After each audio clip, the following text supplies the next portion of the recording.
ठीक है। जो बच्चों तुम टेस्ट डिस्कशन का कह रहे हो, मोस्ट प्रोबेबली आज शाम तक या कल तक तुम्हारे पास टेक्स्ट सॉल्यूशन आ जाएंगे जो रिटन सॉल्यूशन है टेस्ट के। उसके बाद तुम्हें 2-3 दिन दिए जाएंगे उसको एनालाइज करने के लिए, थोड़ा समझने के लिए जो भी तुम्हारे डाउट्स हैं। उसके बाद फ्राइडे को या सैटरडे को जब भी मेरी नेक्स्ट डिस्कशन क्लास लगेगी उसमें अपने डिस्कस करेंगे, ठीक है।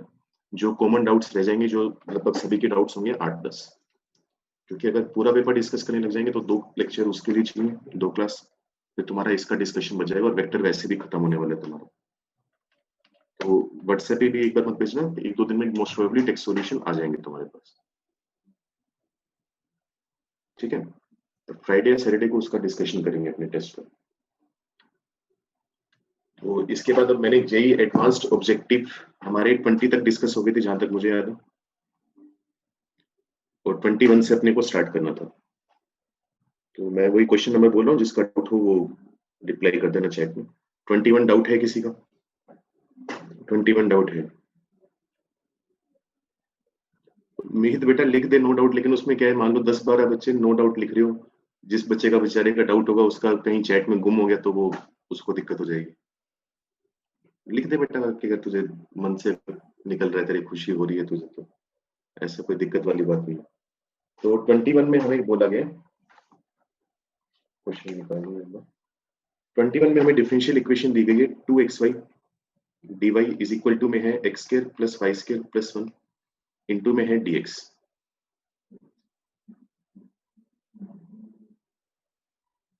यस यस एनपी सर क्या होता है? चल कोई बात नहीं। 2xy dy ये हमें लिखा हुआ है, तो यहाँ पर हम क्या कर सकते हैं, सब्स्टिट्यूशन लगाएंगे। y स्क्वायर प्लस 1 जो है इसको मान लेते हैं t, एक नया वेरिएबल। अगर डिफरेंशिएट करेंगे तो 2y dy जो होगा वो हमारे पास dt के बराबर आएगा। तो देखो यहाँ पर 2 है, y dy है, इसको dt मान सकते हैं, तो x तो बचेगा ही, साथ में आएगा dt is equal to X square plus ये जो y स्क्वायर प्लस 1 है वो हो जाएगा t के बराबर इंटू dx। अब dx को नीचे ले आते हैं, dt upon dx is equal to x उधर जाकर दोनों को डिवाइड करेगा तो x plus T upon X. इसको थोड़ा रीअरेंज करें तो dt upon dx plus T into minus 1 by X equal to X. तो तुम यहां से देख सकते हो कि एक लीनियर डिफरेंशियल इक्वेशन है जिसमें t हमारे पास डिपेंडेंट वेरिएबल है और x जो है वो इंडिपेंडेंट वेरिएबल है। तो इसके बाद बताओ जल्दी से कर लोगे या पूरा एंड तक करके दो? कर लेंगे। ये ध्यान रखना, इसमें जो ऑप्शन दिए हुए हैं वो सिर्फ इक्वेशन नहीं मांग रहा अपने से। इक्वेशन मांगता तो थोड़ा फिर भी थोड़ा वो ठीक रहता। ये भी मांग रहे हैं कि वो रिप्रेजेंट क्या करेगा। तो रिप्रेजेंट जब तुम इसको सोल्व करोगे तो तुम्हारे पास जो इक्वेशन निकल कर आती है वो ये आती है, Y square is equal to X square plus C X minus 1, इस टाइप की इक्वेशन आती है कुछ कुछ। तो यहां से तुम देख सकते हो कि क्या लिखा हुआ है, y is equal to X plus C by 2 का होल स्क्वायर माइनस पर अपने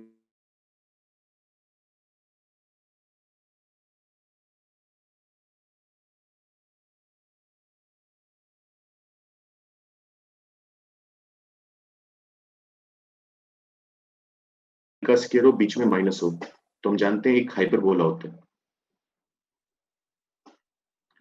अच्छा, दोनों के अपॉन में सेम नंबर आएगा तो a और b दोनों बराबर है, कॉन्जुगेट एक्सिस और ट्रांसवर्स एक्सिस की लेंथ बराबर है, तो एक रेक्टेंगुलर हाइपरबोला होगा।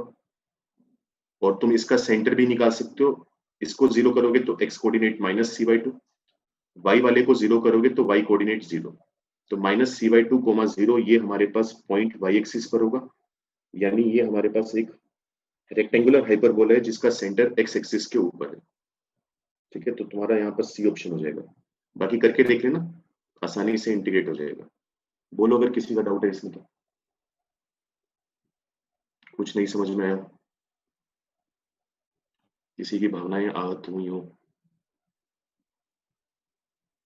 बीच से रिपीट, बीच से बेटा कहाँ से? देख मैं थोड़ा सा ओवरऑल दोबारा बताया, तो बाकी थोड़ा बहुत छोटी मोटी दिक्कत हो ना तो जब रिकॉर्डेड लेक्चर आता है वो भी देख लिया करो यूट्यूब पे। तो वाई स्क्वायर प्लस 1 को टी माना है, यहाँ पर तक तो सिंपल हमने सब्स्टिट्यूशन लगाया, dt by D x is equal to X plus T by X. थोड़ी फॉर्म चेंज करी तो ये फॉर्म आ गई हमारे पास। इस फॉर्म में हमने देखा dt बाई डी एक्स है, बस जहां जहां हमें y चाहिए वहां पर t आ रहा है, तो t इंटू ये क्या काम कर रहे हैं p का, p मतलब माइनस 1 बाई एक्स, ये काम कर रहे हैं q का x, लीनियर से सोल्व करेंगे तो ऐसी सी एक इक्वेशन निकल कर आती है। ठीक है, मैंने फिर इसका परफेक्ट स्केयर बना लिया, ये तुम बचपन से बनाते आ रहे हो, थोड़ा इधर उधर किया, ये आ गया। तो मैंने कहा ये पूरा नंबर नीचे आएगा, तो x के अपॉन में जो नंबर होगा वो भी सेम नंबर होगा जो y के नीचे होगा, y स्क्वायर के नीचे। तो इसका मतलब हम इक्वेशन क्या लिखेंगे, x square upon a square minus y square upon a square equal to 1 type की इक्वेशन बनेगी। और ऐसी इक्वेशन बनने का मतलब क्या है कि हमारे पास जो कॉन्जुगेट एक्सिस और ट्रांसवर्स एक्सिस है, दोनों की लेंथ बराबर आ रही है, तो एक रेक्टेंगुलर हाइपरबोला होगा। सेंटर निकालने का तरीका क्या होता है, अगर तुम्हारे पास लिखा हो x माइनस एच का square upon a square minus y minus k का square upon b square equal to 1, तो इसका सेंटर याद करो क्या लिखते थे, पहले x माइनस एच को 0 करते थे तो h आता, y माइनस k को 0 करोगे तो k आएगा, तो सेंटर h कोमा k, हाँ सही है। तो वैसे ही सेंटर मैंने यहाँ पर निकाल लिया माइनस सी बाई 2 कोमा 0, तो अब y कोऑर्डिनेट 0 है तो वो x एक्सिस के ऊपर लाई करेगा, मतलब ये एक ऐसा रेक्टेंगुलर हाइपरबोला है जिसमें सेंटर जो है वो x एक्सिस पर लाई कर रहे है, और ये हमारा थर्ड ऑप्शन है। ठीक है, तो चलो जल्दी से बताओ 22 अगर किसी का डाउट है तो, या चलो एक काम और करते हैं, छोड़ो ऐसे रहने दो, फिलहाल हम जेईई एडवांस ऑब्जेक्टिव कर रहे हैं, 22 से 26 तक सवाल भेज दो डायरेक्ट, 22 नंबर नंबर लिख के भेज दो क्वेश्चन का, इस तरीके से काम कर लेते हैं। 22 डाउट है चिराग का, तो चिराग 22 में हमें बोला गया है कि y जो है वो है अपने पास x अपॉन ln cx का मोड, इसके बाद हमें बोला गया c कोई भी आर्बिट्री कांस्टेंट है, ठीक है, इस क्वाड्रेटिक सॉरी डिफरेंशियल इक्वेशन का जो सॉल्यूशन है वो है dy by dx is equal to y by x plus 5x upon y, मतलब यहाँ पर कोई भी एक फंक्शन है, हमें वो फंक्शन ही बताना है क्या होगा। तो कुछ नहीं, अपने क्या करेंगे, इसकी डिफरेंशियल इक्वेशन बना लेंगे, लेकिन वो थोड़े तरीके से बनाएंगे। मेरी कोशिश ये होगी कि मैं c को अलग कर पाऊँ, उसका x से लेने देना ना हो, तो मैं ln cx को उधर लेकर जा रहा हूँ, तो ln cx का मोड इज इक्वल टू में आ जाएगा x अपॉन y। अगर इनको अलग अलग किया जाए तो ln c का मोड प्लस में आ जाएगा ln x का mod equal to x upon y। अब ऐसा करने से फायदा क्या हुआ, जब तुम डिफरेंशिएट करोगे तो ln c का डिफरेंशिएशन 0 हो जाएगा। ठीक है, तो c तो गायब हो गया, डायरेक्ट डिफरेंशियल इक्वेशन बनेगी, हमें कुछ मैनिपुलेशन करने की जरूरत नहीं पड़ेगी। अच्छा, अब ये बताओ ln मोड x का डिफरेंशिएशन कितना होगा, जल्दी से रिप्लाई करो, मेरा डाउट है। ln x का डिफरेंशिएशन तो हम जानते हैं 1/x होता है, ln मोड x का कितना होता है, जल्दी से बताओ, मेरा भी डाउट है ये।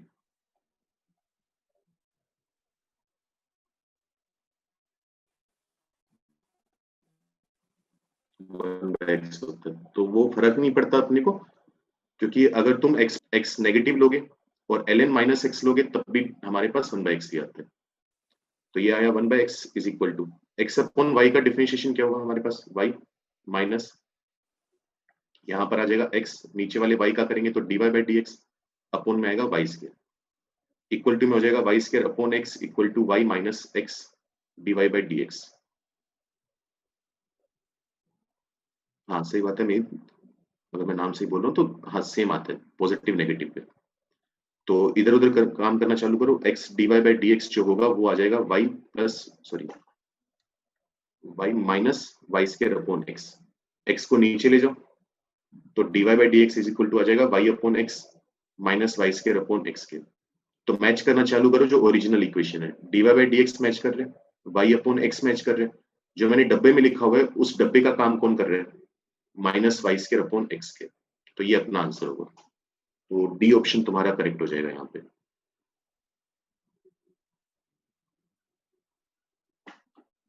बोलो अगर किसी का जल्दी से इसमें कुछ डाउट रह रहा है, कुछ नहीं समझ में आया कोई step. Pi is equal to minus Y cube upon x cube, नहीं minus Y square upon x square है बेटा,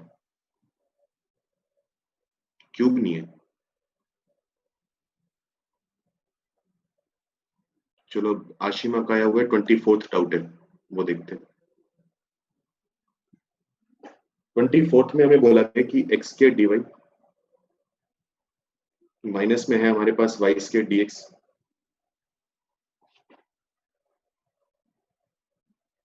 plus x y square x minus y d y equal to 0। तो यहाँ पर इसको करने का तरीका क्या होगा, हम सब्स्टिट्यूशन लगाएंगे। हाँ भाई, एक तो ये विशाल नाम ही है ना, 1 2 3 5 6, जिसने लिखा है five is equal to minus Y cube upon x cube. बच्चे तरह क्लियर हो गया ना क्या बोल रहा है मैंने भी? ठीक है, तो यहाँ पर 24 को करने के लिए हम क्या करेंगे, सब्स्टिट्यूशन लगाएंगे। सब्स्टिट्यूशन का हमारे पास तरीका क्या होगा, हम x को पुट कर देंगे z y के बराबर। देखो फायदा क्या होगा, एक्स स्क्र की जगह तो क्या आ जाएगा, Z square Y square, D Y तो वैसे का वैसे माइनस वाई स्क्र, dx की जगह हम क्या लिख सकते हैं, देखो dx की जगह हमारे पास आ जाएगा, या एक काम करो शुरू में डी, तो पहले अगर dy से सबको डिवाइड करोगे तो ये आ जाएगा dx upon dy plus x Y square X minus Y equal to 0। अब सब्स्टिट्यूशन लगाते हैं, एक्स स्क्र की जगह आ जाएगा Z square Y square minus Y square, dx upon dy होगा z प्लस में आएगा y dz upon dy plus इस x की जगह भी हम क्या पुट कर सकते हैं, zy, तो बन जाएगा zy क्यूब, x की जगह zy minus Y equal to 0। अब यहां से अगर तुम देखो यहाँ पर वाई स्क्र है, इस पूरी टर्म के साथ भी वाई स्क्र मल्टीप्लाई है, यहाँ सॉरी यहाँ से अगर एक y बाहर निकाल लो तो वो भी वाई स्क्र हो जाएगा, तो पूरा वाई स्क्र तो कॉमन लेकर गायब कर सकते हो। तो यहाँ से मुझे पता चला इस डिफरेंशियल इक्वेशन का एक सॉल्यूशन तो है y इक्वल टू 0, यानी बेसिकली x एक्सिस। ठीक है, वो भी एक सोल्यूशन होगा, लेकिन वो मांग नहीं रहा तो हम आगे बढ़ते हैं। इसमें क्या होगा आगे, Z square minus Z plus Y D Z by D Y plus में क्या आएगा, जेड तो है, यहाँ से एक y बाहर निकाला था और y की पावर 4 बना था, तो ये बन जाएगा Y square Z minus one equal to 0। अब कुछ नहीं करना, हमें सारा एक तरफ कर लेना, D Z by D Y वाली टर्म एक तरफ, तो जेड स्क्र माइनस जेड, और यहाँ से बनेगा अपने पास z y square minus z is equal to y D Z by D x. ठीक है, फैक्टर्स बना सकते हैं यहाँ पर, तो अगर इसके फैक्टर्स बनाने चालू करोगे तो वो बन जाएंगे हमारे पास, z कॉमन आ जाएगा पूरे में से, और यहाँ पर क्या बनेगा, y से सबको डिवाइड कर दोगे, तो अगर y से सबको डिवाइड कर दोगे तो हमारे पास जो डिपेंडेंट वेरिएबल होगा वो तो बनेगा z, y सॉरी यहाँ पर dx नहीं है dy है, ये ध्यान देना, और y हमारे पास होगा इंडिपेंडेंट वेरिएबल, तो हमारे पास ये बन जाएगी एक बर्नौली इक्वेशन बन जाएगी।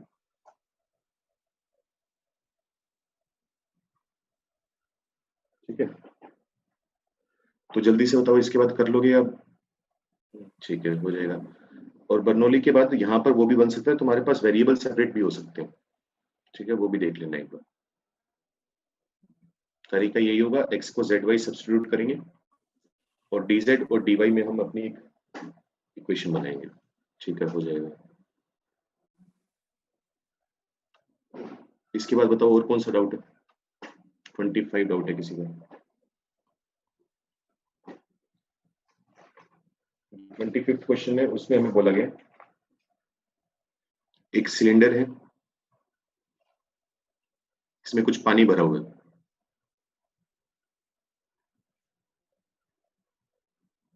ठीक है, नीचे एक होल है, होल से पानी निकलता जा रहा है, तो वो ज्योमेट्री पे डिपेंड करता है, वो उसकी ग्रेविटी पे डिपेंड करता है, वो सब बातें वो अपनी तुम्हारी फिजिक्स की चीजें हैं, फ्लूइड मैकेनिक्स की, लेकिन वो अपने को कैलकुलेट करना नहीं, उसने के हमें दिया हुआ।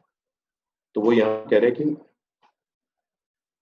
जो वाटर लेवल के ड्रॉप होने की जो रेट है, वाटर लेवल मान लेते हैं y के बराबर है,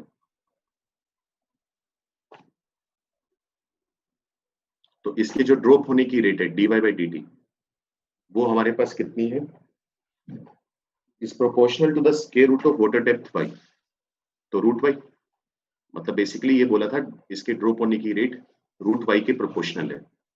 प्रोपोर्शनलिटी का साइन हटाएंगे तो कांस्टेंट आएगा के वाई, के उसने दिया हुआ है पॉजिटिव है। अब देखो वाटर लेवल धीरे धीरे कम हो रहे हैं ना, तो dy बाई dt क्या होगा, नेगेटिव होगा, तो माइनस ले लिया, तो माइनस के रूट वाई।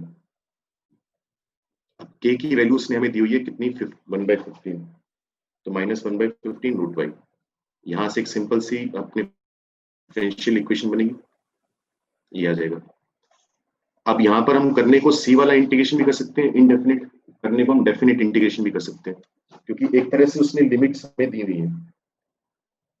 तो उसने बोला जब हम स्टार्ट कर रहे थे तो टाइम 0 पर हमारे पास वाटर लेवल की जो डेप्थ थी वो 4 थी। यूनिट कोई भी दी हो, मीटर दी हुई है जैसे। वो बोल रहे हैं कितने टाइम के बाद डेप्थ जो है वो 0 हो जाएगी, खाली हो जाएगा टैंक। तो यहाँ पर y कितना आ जाएगा, 0 आ जाएगा, हाइट 0 हो जाएगी पानी की, और t टाइम के बाद। तो एक सिंपल सी अपने पास इंटीग्रेट करना है, वैल्यू पुट करोगे y आ जाएगा। बताओ जल्दी से हो जाएगा, ये करके दो।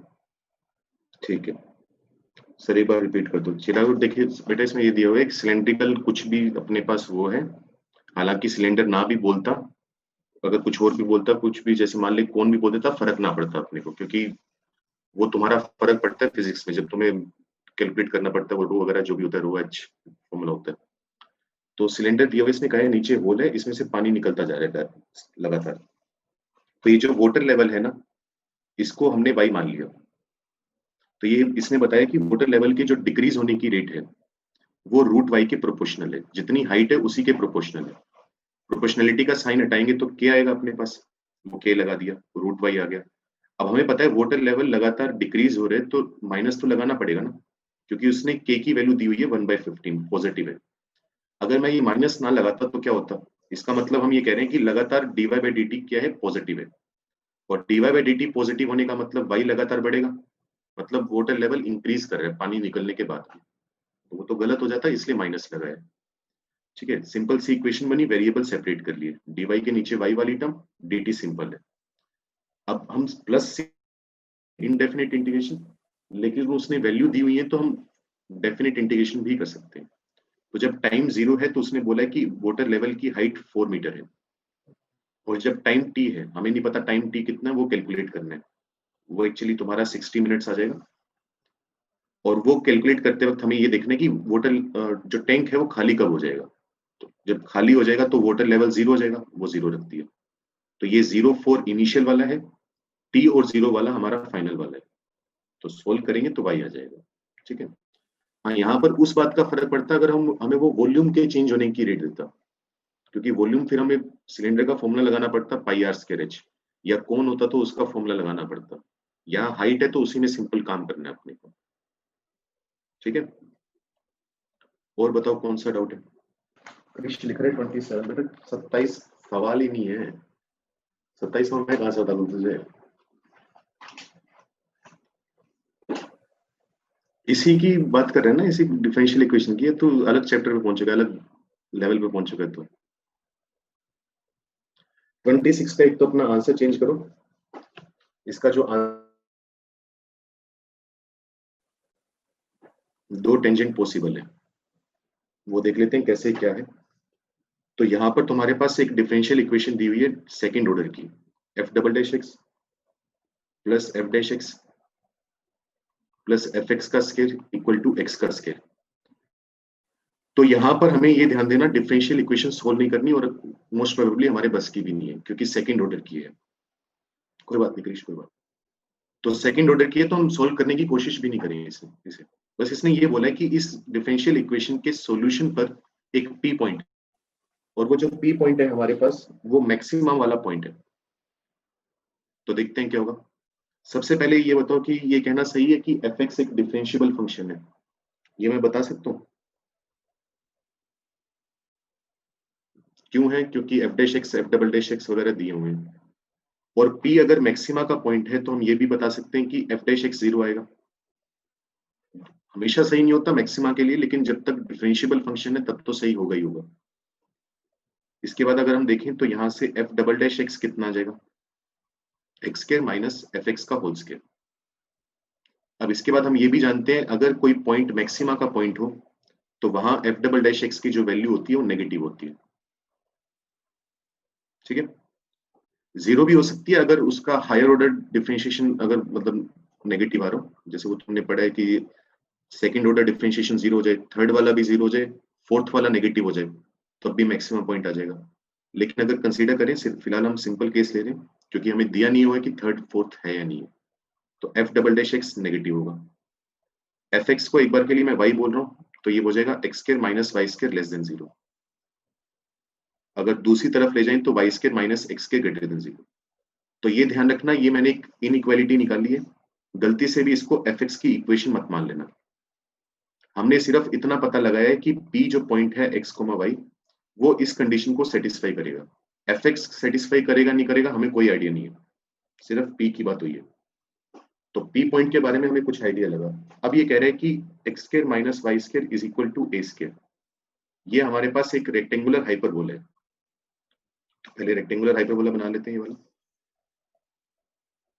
ये हम जानते हैं ऐसा सा होगा, ठीक है। इसके बाद ये कह रहे हैं कि P पॉइंट से इस रेक्टेंगुलर हाइपरबोला पर कितने टेंजेंट बनाए जा सकते हैं। तो अगर तुम अब इस पे ध्यान दो, Y square minus X square greater than 0 जो हम लेकर आए हैं, तो यहां से तुम्हें पता चलेगा वाई स्क्वायर एक्स स्क्वायर से बड़ा है। रूट लोगे तो y का मोड x के मोड से बड़ा है। तो y इक्वल टू एक्स और y equal to minus x, इन दो लाइंस पर हम ध्यान देंगे जो एक्चुअली इसकी एसिम्प्टोट्स भी होती हैं।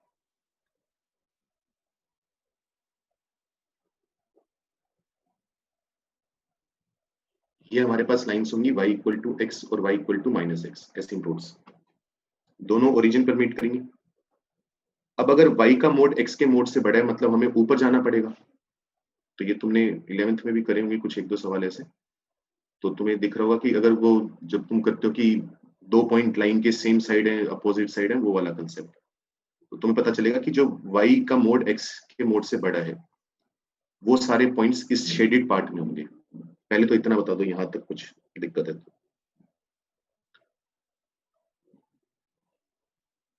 तो हमने कहा y का मोड x के मोड से तभी बड़ा आएगा जब वो इस शेडेड पार्ट में हमारे पास लाई करेंगे। अब यहाँ से तुम देख सकते हो कि पूरा का पूरा शेडेड पार्ट हाइपरबोला के बाहर आ रहा है। तो अगर हाइपरबोला के बाहर अगर एक पॉइंट लोगे तो उससे कितने टेंजेंट बनाए जा सकते हैं? 2 टेंजेंट बनाए जा सकते हैं और वो हमेशा होगा, ठीक है। तो इसलिए हम बोलेंगे number of tangents is equal to 2। अच्छा, मान लो अगर हम जैसे अगर हायर ऑर्डर डेरिवेटिव के बारे में बात करें, मान लो गलती से f डबल डैश एक्स 0 हो भी गया। अगर f डबल डैश एक्स 0 हो भी गया तब भी x square equal to Y square आएगा। तब भी हम कहां पर बात करेंगे? यहाँ पर एसिम्प्टोट्स इन सब पर। तब भी हमारे पास 2 आएंगे। एक देने का कारण इसका शायद ये रहा होगा कि अगर तुम इनफाइनाइट पर चले जाओ तो ये वाला जो टेंजेंट होगा, जो एसिम्प्टोट होगा, वो इनफाइनाइट कोमा इनफाइनाइट इस पॉइंट पर जाकर टच करेगा। तो अगर इस पॉइंट पर जाकर टच करेगा तो उस पॉइंट पर एक ही टेंजेंट होगा उस पॉइंट से। लेकिन ऑब्वियसली हम इनफाइनाइट कोमा इनफाइनाइट की बात नहीं कर पाएंगे, ठीक है। तो अगर उसकी बात करने लग गए तो यूं तो बहुत सारे केसेस हमारे इंक्लूड होने चालू हो जाएंगे। तो फिलहाल अगर हम फाइनाइट प्लेन की बात करें तो उसमें हर पॉइंट से 2 टेंजेंट बनाने पॉसिबल होंगे, ठीक है। बताओ अगर इसमें कुछ डाउट रह रहा है, कुछ नहीं समझ में आया। तो अब तुम में से किसी ने पूछा वो फोर्थ वाला, बेटा वो तो मैं ये कह रहा था जैसे ऐसा भी होता है ना कभी कभी, जैसे अगर P पॉइंट मैक्सिमा का पॉइंट है तो ये बात जरूरी नहीं है ना कि f डैश एक्स 0 हो और f double dash x negative हो। ऐसा होना जरूरी नहीं है। ऐसा क्यों नहीं हो सकता? हो सकता है कि वो फंक्शन जो है, पहली बात तो वो कंटिन्यूअस डिफरेंशिएबल ही ना हो, या तो कंटिन्यूअस ना हो, डिफरेंशिएबल ना हो। जैसे इसका एक एग्जांपल तो ये हो सकता है, जैसे ये वो जो पॉइंट है यहाँ पर f डैश एक्स एग्जिस्ट ही नहीं करेगा क्योंकि नॉन डिफरेंशिएबल है, शार्प कॉर्नर आ रहा है, शार्प पॉइंट आ रहा है। तो f dash x equal to 0 या f double dash x less than 0, इसकी बात ही नहीं उठेगी। लेकिन अगर मान लो कि एक कर्व है, वो कंटिन्यूअस भी है, डिफरेंशिएबल भी है, तब भी ऐसा होना जरूरी नहीं है। हाँ, मैं तो वही कह रहा हूँ ना मैं, कि अगर ना लेनी होती तो वो खुद मेंशन करता, अगर वो कंसीडर करनी होती। तो उस टाइम मैं ये बता रहा था कि ऐसा भी हो सकता है ना कि अगर तुम्हारे पास f डैश एक्स 0 आ जाए, f डबल डैश एक्स 0 आ जाए, f ट्रिपल डैश एक्स भी 0 आ जाए, और इसका जो फोर्थ डेरिवेटिव है वो नेगेटिव आ जाए, तब भी हम ये बोलेंगे कि P पॉइंट मैक्सिमा का पॉइंट है, ठीक है। वो देखते रहते हैं कि लगातार 0 आनी चाहिए। ऐसे ही मान लो 5वें तक 0 आ जाता और छठा 0 नहीं आता, तब भी मैक्सिमा का पॉइंट होता। तो फिर वो इवन वाले पर चेक करते हैं अपने। स्वयं कह रहा है एग्जाम्पल किसका, किसका एग्जाम्पल मांग रहा है बेटा? किस चीज का एग्जाम्पल मांग रहे हो?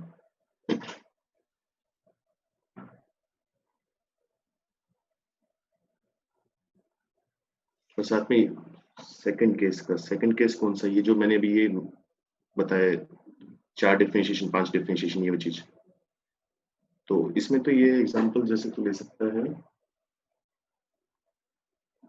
y is equal to x की पावर 4, ये एग्जांपल ले सकते हैं। y is equal to x की पावर 4 पैराबोला नहीं होता, लेकिन देखने में पैराबोला टाइप का होता है, ऐसा सा ग्राफ बनता है। ठीक है, तो अगर हम dy बाई डी एक्स निकालें तो वो आएगा 4x क्यूब, 0,0 पर 0 है। अगर हम d two y by D x two निकालें तो वो आएगा 12x क्यूब, ये भी 0,0 पर 0 है। तो अब ऐसा नहीं है कि अब ये भी 0 आ गया, ये भी 0 आ गया, तो हम बोल दें कि ना तो मैक्सिमा है ना मिनिमा है, हम कुछ बता ही नहीं।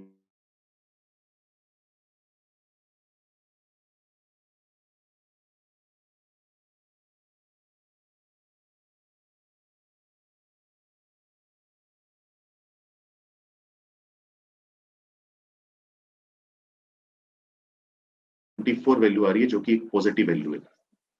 तो हमें देखना है जो जहां पर नॉन जीरो आना चालू हुआ वो कौन सा है, फोर्थ डेरिवेटिव, और वो फोर्थ डेरिवेटिव पॉजिटिव आ रहा है। इसका मतलब ये मिनिमा वाला पॉइंट होगा, और वो हम देख भी सकते हैं मिनिमा वाला पॉइंट आ रहा है। ठीक है, अब ऐसी मान लो कुछ और थोड़ा सा वेरिएशन आ जाए।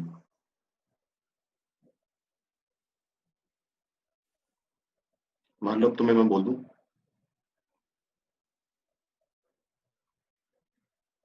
कि तुम्हारे पास y है x की पावर 5, तो यहां पर अगर dy बाई डी एक्स निकालें तो 5x की पावर 4 आएगा। ध्यान देना मैं 0,0 पर बात कर रहा हूँ, तो वो 0 आएगा।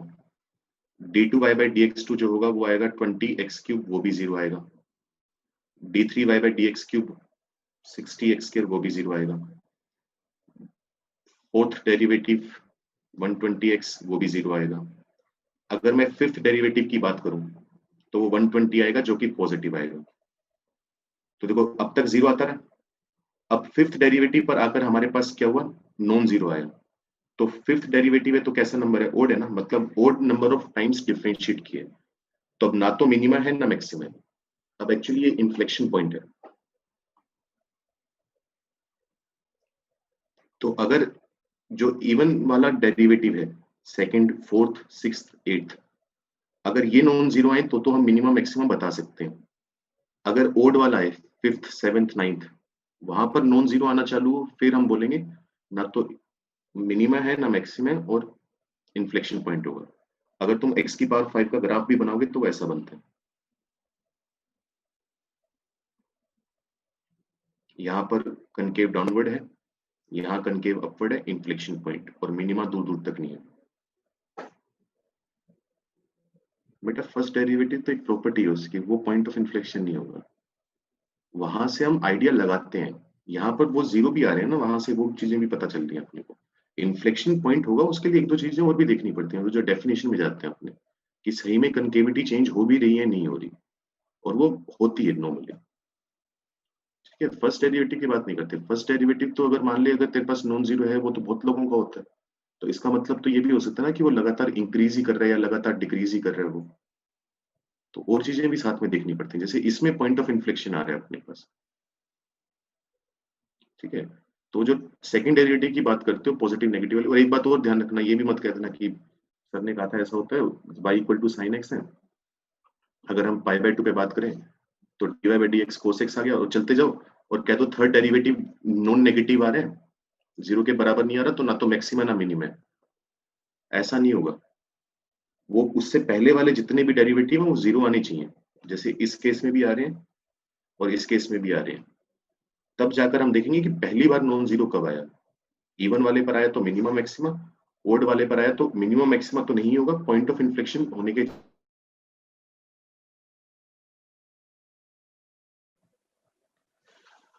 अलग हो गए। जल्दी से बताओ, इसमें छोड़ें इसको फिर आगे सवाल करें। ठीक है, जेई मेंस बताओ प्रीवियस ईयर, इसके बाद वो वाला सेक्शन बोला था, उसके तो आसान से सवाल है, ज्यादा मुश्किल नहीं है। जेई मेंस प्रीवियस ईयर, इसमें क्वेश्चन नंबर लिख के भेज दो, मैं डायरेक्ट क्वेश्चन नंबर पूछ लूंगा नहीं तुमसे। सूर्य कह रहे 26 क्लियर नहीं हुआ। बच्चे फिर एक बार तो उसको थोड़ा देख लेंगे, एक बार दोबारा कॉल कर लेना या व्हाट्सएप पे पूछ लेना, ठीक है, या यहाँ पर इंस्टीट्यूट में आके पूछ लेना। तेरे 4 टेंजेंट आ रहे हैं, 4 कैसे आ जाएंगे भाई, हाइपरबोला पर 1 पॉइंट से, चलो किसी ने लिखा है 8th क्वेश्चन साक्षी। तो इसमें तुम्हारे पास लिखा गया cos x dy is equal to y sin x minus y dx। इसका अपने को सॉल्यूशन बताना है बस।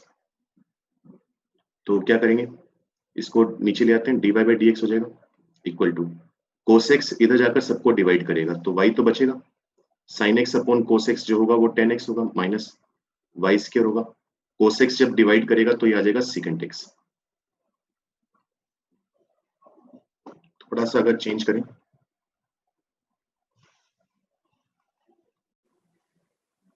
तो ये कौन सी इक्वेशन बन रही है अपने पास, ये अपने पास बन गई बर्नौली।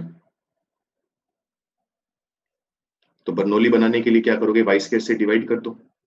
अगर वाई स्क्वायर से डिवाइड करोगे तो 1 by y square d y by D x minus 1 by y tan x equal to minus का सेकंड एक्स। अब क्या करते हैं, जो p के साथ जो भी बनता है 1 अपॉन वाई उसको t मान लेंगे। तो 1 अपॉन वाई को t मान लिया, minus 1 upon y square d y by D x d t by D x हो जाएगा। हाँ भाई, जिसका भी डाउट था, साक्षी का डाउट था शायद, इसके बाद हो जाएगा या यही दिक्कत है मेरी? हो जाएगा, ठीक है। और किसी का लग रहा हो कि नहीं होगा?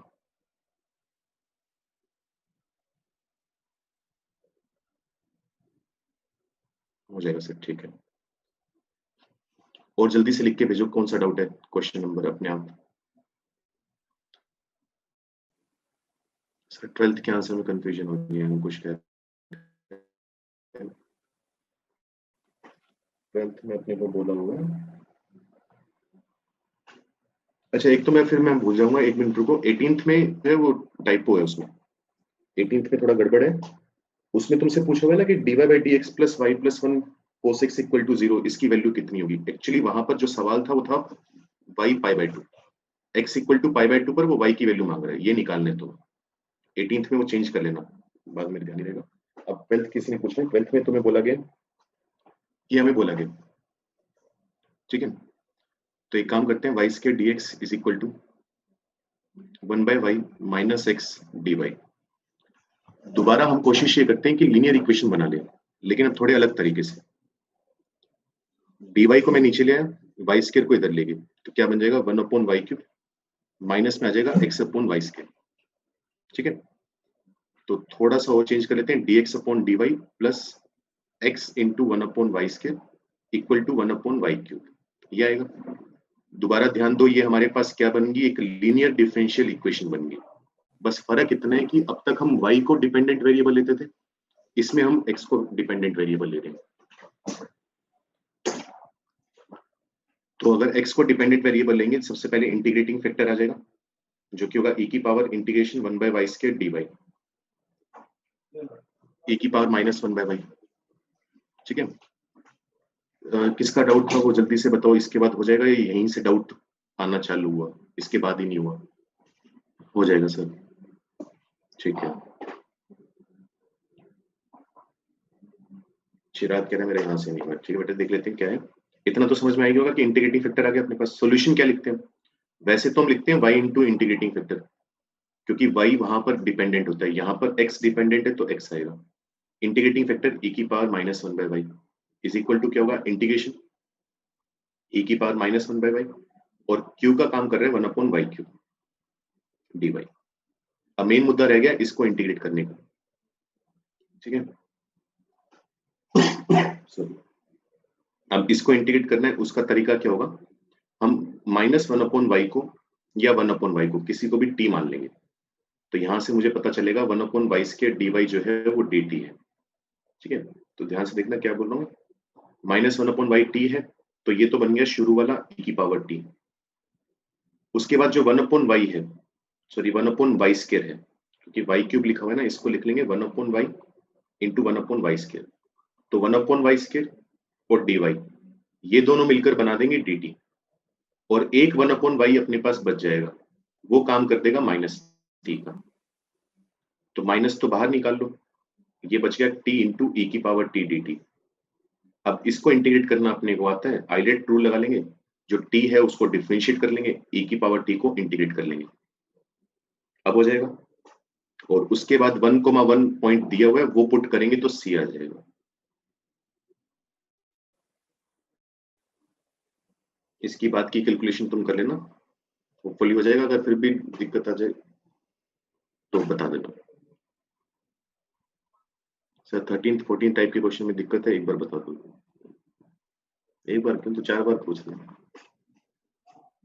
13th में अपने को बोला हुआ है dp upon dt is equal to है 0.5p माइनस 450। p0 अपने को दिया हुआ है 850। एक बार देख लेते हैं, पढ़ लेते हैं वो किस चीज का क्या मतलब है। p का तो मतलब वो कह रहा है कि कोई चूहे वगैरह है, कोई माउस वगैरह है, उनकी स्पीसीज की पॉपुलेशन है। t कोई टाइम है, कोई बात नहीं। तो सबसे पहले तो एक काम करते हैं, डिफरेंशियल इक्वेशन सोल्व करते हैं। dp upon 0.5p minus 450 equal to dt है। अब यहां पर नॉर्मली हमारी कोशिश ये रहती है कि डेफिनेट इंटीग्रेशन कर लें, और उसके लिए नॉर्मली वो इंफॉर्मेशन देते हैं। जैसे p0 अपने को दिया हुआ है 850, तो जब टाइम 0 था तो शुरू में कितने चूहे थे अपने पास? 850 चूहे थे। अब वो पूछ रहे कि पॉपुलेशन 0 कब हो जाएगी, लगातार पॉपुलेशन कम होती जा रही है, 0 कब होगी? तो यहाँ पर पॉपुलेशन 0 कर देंगे। हमें कोई आइडिया नहीं कितने टाइम बाद होगा, तो यहाँ पर टाइम मान लिया t। ठीक है, अब इंटीग्रेट करना है इसको। यहाँ पर हम क्या लिखेंगे? ln 0.5p माइनस 450 पूरे का मोड। जो p का कोफिशिएंट है उससे हम डिवाइड कर देंगे। इसकी लिमिट पुट करेंगे 850 से लेकर 0। dt का इंटीग्रेशन t, 0 से t कितना आ जाएगा? t आ जाएगा। ये तो बन गया 2ln। अब ये सोचो 0.5p माइनस 450 पॉजिटिव है या नेगेटिव है? जल्दी से रिप्लाई करो, क्योंकि छोटा सा ही रिप्लाई करना है। माइनस या प्लस लिख के भेज दो जल्दी से, या कुछ कमेंट नहीं कर सकते।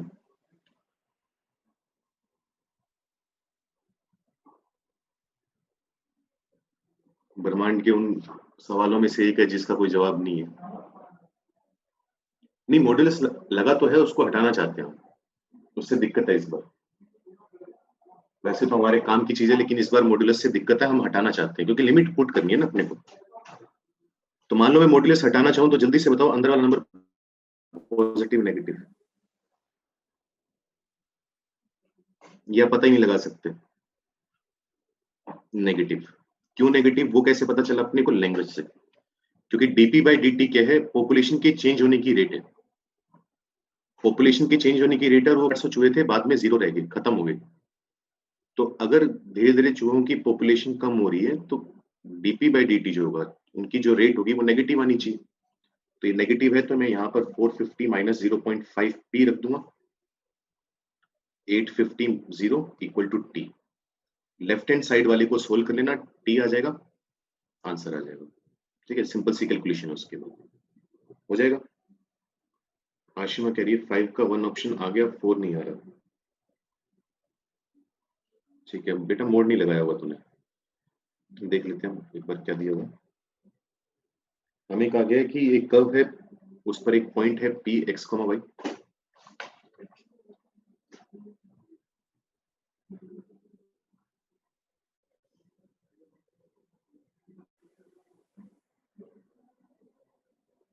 ये है P x comma Y.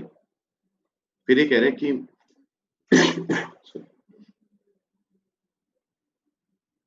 P point पर एक नॉर्मल ड्रॉ किया गया, वो नॉर्मल जाकर हमारा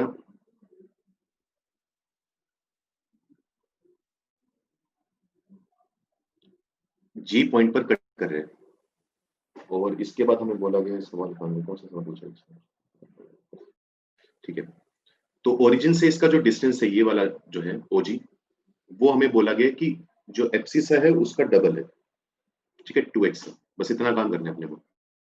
अब मुझे इस पॉइंट का डिस्टेंस निकालना है 0,0 से, तो उसके लिए सिर्फ x कोऑर्डिनेट ही आ जाएगा, y dy by dx plus x।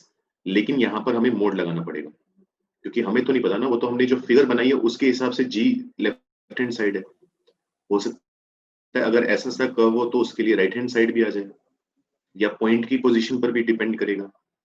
तो इसका मोड लगाकर हम कर देंगे 2x का, क्योंकि हमें एप्सिसा के बारे में भी नहीं पता कि वो पॉजिटिव है या नेगेटिव है।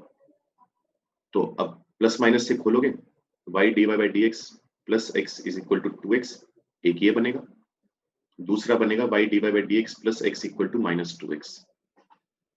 तो जिसका डाउट था उसको समझ में आ गया। एक से एलिप्स आएगा, दूसरे से हाइपरबोला आएगा, क्योंकि एक में x का कोफिशिएंट पॉजिटिव है, दूसरे में नेगेटिव है। तो जब इंटीग्रेट x के रहेगा, एक में माइनस x के रहेगा। हाँ बच्चों, तो आज थोड़ा नेटवर्क की इशू आ रहा है, तो दोबारा वही जो डिस्कनेक्ट हुआ था, जो चल रहा था मैं दोबारा तो वो नहीं दिखा सकता जो लिखा था मैंने, लेकिन जिसका डाउट था होपफुली क्लियर हो गया होगा। नहीं हुआ तो फोन करके या व्हाट्सएप पर भेज देना, मैं पूरा सॉल्यूशन भेज दूंगा, ठीक है? या जब अपलोड होगा शाम तक या कल तक, जब भी, उसको एक बार देख लेना। और बताओ क्या डाउट है? 7th में अपने को बोला गया डिफरेंशियल इक्वेशन सेटिस्फाई करने वाली चाहिए y equal to c1 e की पावर c2x, ठीक है? c1 c2 यहाँ पर हमारे पास वो है आर्बिट्री कॉन्स्टेंट्स हैं, तो जितने आर्बिट्री कॉन्स्टेंट्स हैं वो उतनी बार ही अपने डिफरेंशिएट करेंगे। तो पहले अगर एक बार करेंगे तो y डैश आएगा इक्वल टू c1, तो वैसा का वैसा रहेगा। e की पावर c2x का करेंगे तो c2 आगे e की पावर c2x ये आ जाएगा। तो सबसे पहले तो मैं एक एक करके अपने आर्बिट्री कॉन्स्टेंट्स को एलिमिनेट करने की कोशिश करूंगा। तो उसके लिए y डैश को डिवाइड कर लेते हैं y से, तो y डैश अपॉन y जो होगा c1 c1 कटेगा, c2 बचेगा, और यहाँ पर अपने पास बचेगा, बाकी खत्म है, सिर्फ ये बचेगा। अब इस c2 को उठाकर हम पुट कर सकते हैं यहाँ पर इस इक्वेशन में, तो y equal to c1 e की पावर c2 अपने पास कितना है, y dash upon y into x, ये आ जाएगा। यहाँ से अगर हम लोग वगैरह ले लें तो ln y जो होगा वो होगा ln c1, ये पूरी पावर नीचे उतर कर आएगी y dash upon y into x, ln e तो 1 ही हो जाएगा। एक बार दोबारा फिर डिफरेंशिएट कर लेंगे, ln y का डिफरेंशिएशन हो जाएगा y dash upon y, ln c1 constant है तो उसका 0 होगा।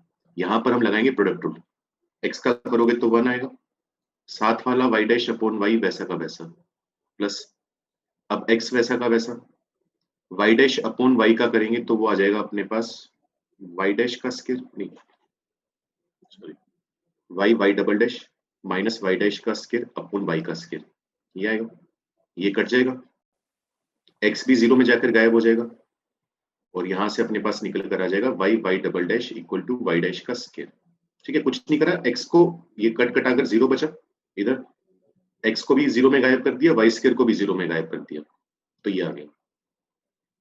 इसको 0 में गायब क्यों नहीं करा? क्योंकि डिफरेंशियल इक्वेशन चाहिए थी, और अगर इसको भी गायब कर देते तो 0 इक्वल टू 0 आ जाता, तो वो तो हम क्वेश्चन स्टार्ट करने के पहले भी बोल सकते थे, सोल्व करने की जरूरत नहीं थी। सर सेकंड स्टेप में ही आ जाता है ये, सेकंड स्टेप में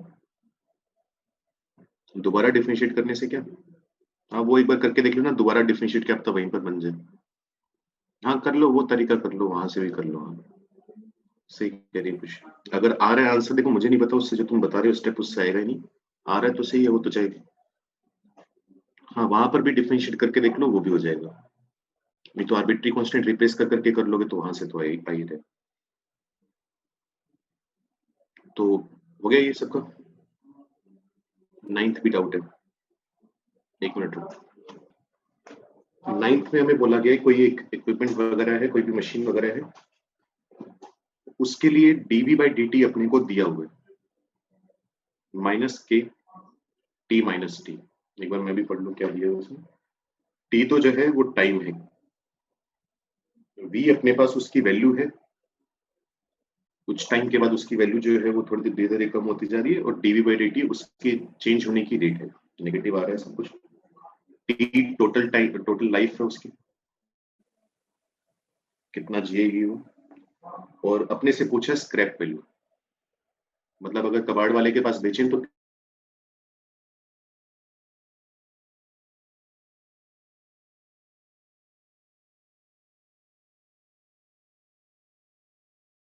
बेचने, तो कितने टाइम के बाद बेचेंगे, टी टाइम के बाद। बस ये सवाल की हमारे पास वो है, इंफॉर्मेशन गिवन है। तो एक काम करते हैं, इसको लिख लेते हैं dv is equal to minus k t plus k small t dt, इसको इंटीग्रेट कर लेंगे। अब b ध्यान देना वॉल्यूम है, सॉरी वैल्यू है, तो जो t इक्वल टू 0 है, अब यहाँ पर ये भी देखते रहना स्मॉल टी कैपिटल टी का फर्क है, वेरिएबल अपना स्मॉल टी है, क्योंकि स्मॉल टी ये बता रहा है कि इक्विपमेंट को यूज करते हुए कितना टाइम हो चुका है, कितने साल पुरानी है। कैपिटल टी तो कांस्टेंट होगा, वो तो उसकी टोटल लाइफ है कि 10 साल काम करेगी या 20 साल, तो स्मॉल टी वेरिएबल है, उसी में काम करेंगे। तो जब स्मॉल टी 0 है, मतलब जब हमने उसको यूज़ करना चालू भी नहीं करा, तब उसकी वैल्यू कितनी होगी? तो वो वैल्यू परचेज़ वैल्यू के बराबर होगी, जब खरीद कर लाए थे। वो हमें क्वेश्चन के स्टेटमेंट में आई दिया हुआ है। इसके बाद जब पूरा टी टाइम निकल गया, कैपिटल टी, जब उसकी लाइफ कंप्लीट होगी, तब हमें जानना है उसकी वैल्यू कितनी होगी, स्क्रैप वैल्यू। हमें नहीं पता कितनी होगी, हमने मान लिया कुछ अल्फा के बराबर होगी। डीवी का इंटीग्रेशन कितना हो जाएगा? वी हो जाएगा। उसकी लिमिट्स पुट करनी है आई से लेकर अल्फा। इसका इंटीग्रेशन करेंगे माइनस का के टी, ये तो कांस्टेंट ही है। वेरिएबल स्मॉल टी है तो इनटू में आ जाएगा small t plus k t square upon 2। Limits put करनी होंगी 0 से टी।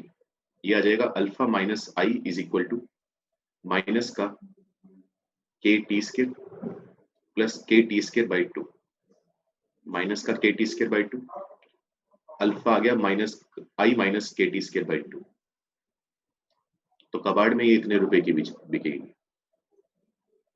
चिराग, तेरा डाउट था भाई, जल्दी से बता, क्लियर हुआ या अभी भी कुछ जद्दोजहद है? क्लियर है, ठीक है। और बताओ, और कौन सा डाउट है? मेरे डाउट्स कवर हो गए सर। एमपीवाई में, एमपीवाई क्या होता है बेटा? जो कुछ होता है। अच्छा, अरे ठीक है। 11th में बोला हुआ है कि हमारे पास एक कर्व है, वो कर्व इस तरीके से बिहेव कर रहा है कि अगर मैं उसके किसी भी पॉइंट पर, रैंडम पॉइंट पर अगर मैं टेंजेंट बनाऊं, तो वो टेंजेंट हमारे पास, उस टेंजेंट का जो पोर्शन है कोऑर्डिनेट एक्सिस के बीच में, इस टेंजेंट का जो ये पोर्शन आ रहा है ए बी, वो इसी पॉइंट पर बाइसेक्ट हो रहा है एक्स कोमा वाई पर। मतलब ये वाला हिस्सा और ये वाला हिस्सा बराबर होंगे। सोच के देखो, अगर मैंने रैंडम पॉइंट माना हुआ है, general point x comma y, तो मैं ए के कोऑर्डिनेट्स बता सकता हूँ 2x कोमा 0, और बी के कोऑर्डिनेट्स बता सकता हूँ 0 कोमा 2y, क्योंकि एक्स एक्सिस वाई एक्सिस पर है। और मिड पॉइंट फॉर्मूला लगाएंगे तो एक्स कोमा वाई भी आ जाएगा। अब अगर हमें बताना हो तो मैं इस टेंजेंट का स्लोप भी बता सकता हूँ, dy बाई dx। क्या बताओगे?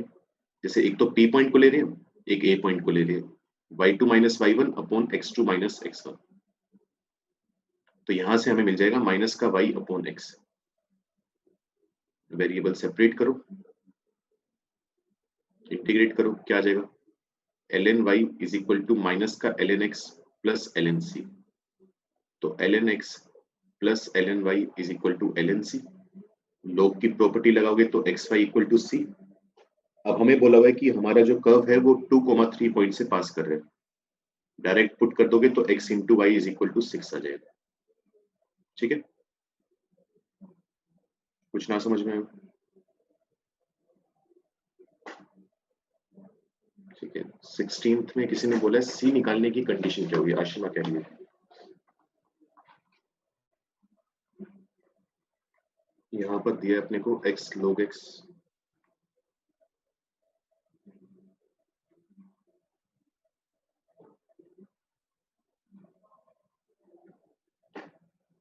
अच्छा, इसने पॉइंट नहीं दिया होगा सॉरी, और सी निकालने में दिक्कत आ रही है। तो इसमें पहले एक काम कर लेते हैं, पहले सोल्व कर लेते हैं। आंसर तो मुझे भी नहीं याद है वैसे। dy by D x plus y, इससे पहले वाला मैं मानकर चल रहा हूँ सोल्व हो चुका है तुम्हारा।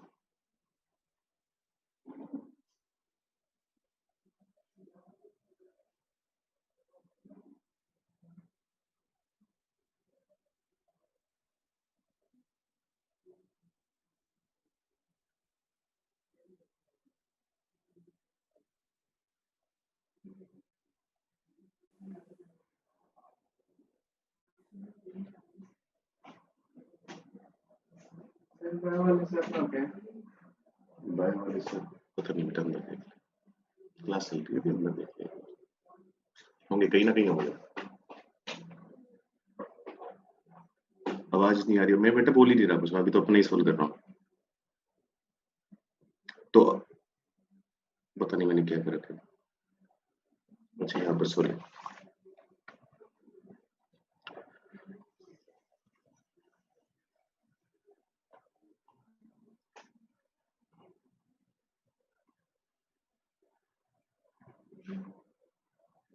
तो ऐसी सी तुम्हारे पास डिफरेंशियल इक्वेशन बन गई होगी y log x is equal to 2 log x का हम जानते हैं x log x minus x plus सी।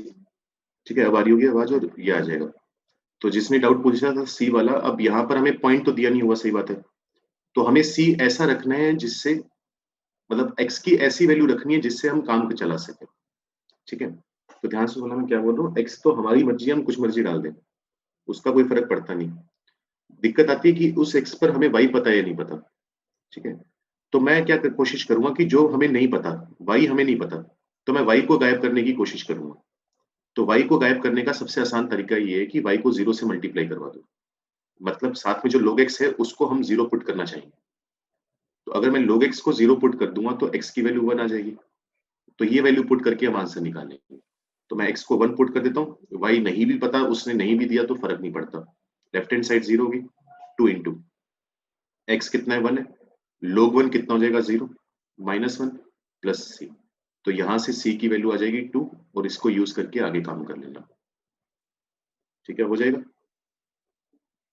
तो ये भी यहाँ पर हमें सोचना पड़ेगा। अगर मान लो यहीं पर अगर हमें दिया होता y log, सपोज करो x प्लस 2 दिया होता, तो मुझे मजबूरन यहाँ पर x को माइनस 1 रखना पड़ता, क्योंकि जो हमें नहीं पता उसको गायब करने के लिए 0 से मल्टीप्लाई बस।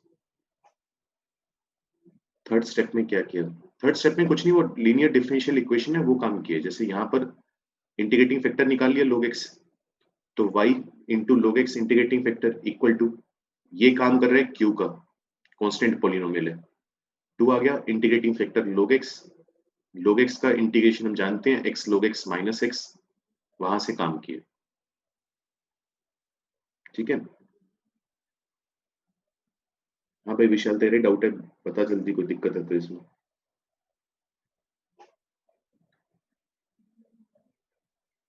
ठीक है, और बताओ और कौन सा डाउट रहता है इसमें मेंस प्रीवियस ईयर में, जल्दी से बताओ। जहां तक मुझे पता है 12 बजे तुम्हारी फिजिक्स की क्लास भी है,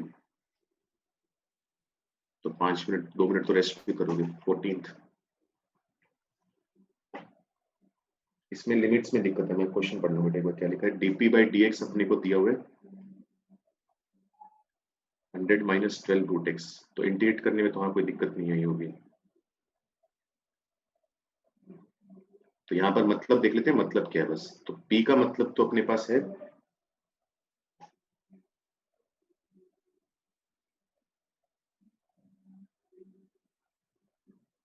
p का मतलब तो है प्रोडक्शन जो है अपने पास,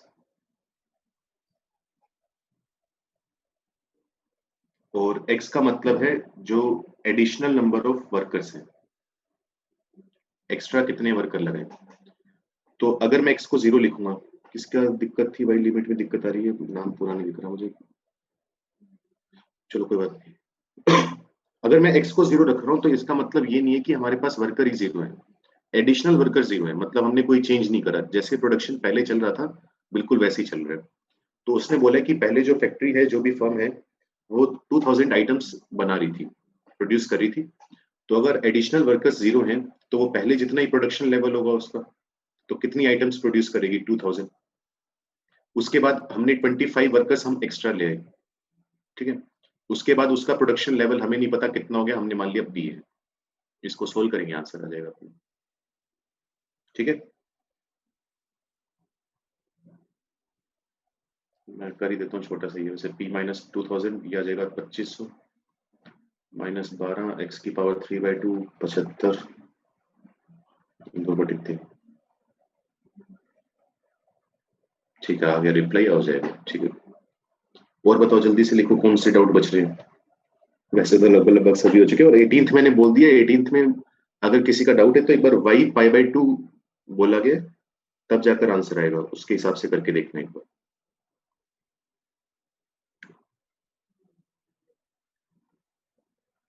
50 हो गए, 10 मिनट बचे हैं, जल्दी से लिख के भेजो क्या डाउट बच रहे हैं।